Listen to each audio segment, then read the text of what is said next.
Submarine is yet another film I saw on Netflix that I decided to give a watch based off its description.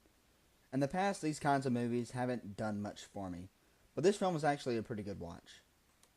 Submarine is about a 15-year-old boy named Oliver Tate who gets into his first relationship, and as he sees his relationship progress, he believes his parents' relationship is regressing, so he tries to come up with a way to save his parents' marriage while still being a good boyfriend. Now, I know this isn't the most thrilling premise, but the film actually manages to keep me engaged with some pretty good filmmaking. There's a lot to like in this film. First off, the acting was pretty good.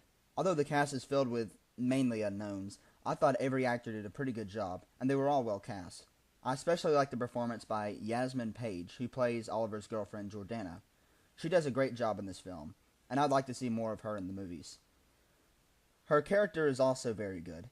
I can't think of a good word to describe her, but she's a very interesting character with a surprising amount of depth for this type of movie. I also really liked the style of this movie. It reminded me of a Billy Wilder film because of just how sly it seemed. I've always liked films like this, the kind of films that are witty and know that they're witty, and this was a film like that.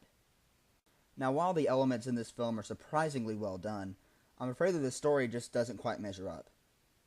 But I'm not even sure I can blame the film for that.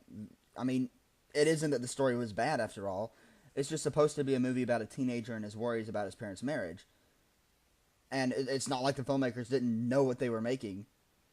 So it's not like, I can blame them for not having an engaging story because that's exactly what the story they have is exactly what they were trying to make. But the story itself failed to grab me in any real way. So while watching this film, I was more into the style of it more than I was actually into what was happening on screen to the characters.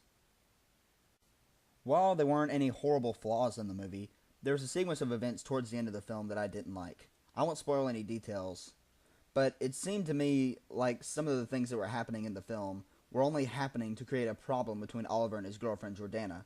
It all felt very contrived, and I felt this way while watching the scene, and it bothered me quite a bit. Overall, Submarine is a surprisingly well-made film that is definitely worth a watch. It has some issues, and it certainly didn't blow me away, but it was still a very nice film. I'm going to give Submarine 3.5 stars out of 5. Thanks for watching, and I'll see you next time.